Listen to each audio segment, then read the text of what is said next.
All right, question 22. Show that minus 7 lies on the line joining AB. And A and B have these points. So what you would do, you'd find the equation of AB, okay, of the line. You'd find the equation of the line, and then you have to show that minus 7 will satisfy that equation through substitution. Okay, so let's find the gradient of AB first. So the gradient of AB is y2 minus y1, so you get minus 7 over x2 minus x1, you get 5. All right, and then use your point gradient formula to find the equation. I'm going to use point A as my point.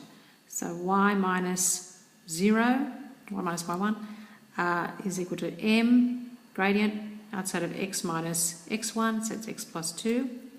So I get 5y equals minus 7x minus 14. In general form, that will be 7x plus 5y plus 14 equals 0. And that's my the equation of AB. All right. Now I'm going to show that the point minus 7 lies on that. So substitute minus 7, okay, into the equation. 7, so the left-hand side, is equal to 7 times minus 7, that's my x value, plus 5 times my y value, plus 14, okay, and you're going to get minus 49 plus 35 plus 14, that's equal to 0, so which is equal to the right-hand side, okay, so therefore minus 7, because it does satisfy the line, it does lie on the line AB. Okay, it lies on the line AB. That's part A of the question. Part B then said find the ratio in which minus 7 lies on AB. Okay, so I've just written the points down again, AB, because I need to use my formula which will divide a line into a ratio.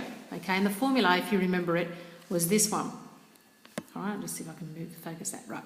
So it was this one, x equals mx2 plus nx1 of n plus 1, and then the y was similar but with the y values. All right, so the first thing you have to do, remember we are finding m and n, we're finding the ratio m to n, that's what we're trying to find, all right?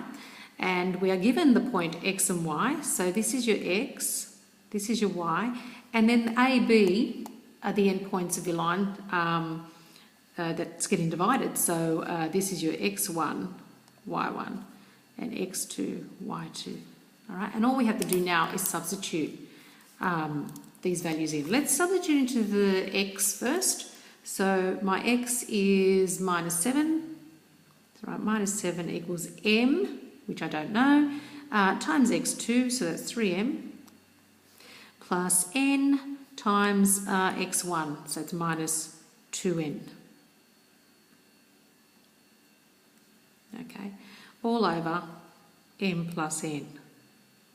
All right, and then I'll just bring the m plus n over here on the top here, so I'm going to multiply it by 7, and I will get minus 7m minus 7n equals 3m minus 2n. Okay, now I'm going to bring the n's on one side and the m's on the other, and I'll show you why in a minute. So I'm going to add 7, so I'm going to get 10m here. If I add 7m over here, and then I'm going to add the 2n to this side, I'm going to get minus 5n equals, okay, 10m. All right. Now, if you, ratios can be written as fractions. So if I wrote m over n, all right, so if I divided both sides by n, I would get minus 5 equals 10 m over n, then I would divide by 10, right? So I'd get minus 5 on 10 equals m over n. Well, there's my ratio, okay, and that simplifies to a half. So m over n is equal to minus a half. Now that tells you that, therefore, okay, your ratio will be m to n, so it'll be minus 1 to 2, or 1 to minus 2, depending on where you want to put that minus. All right, so this is m to n or m to n.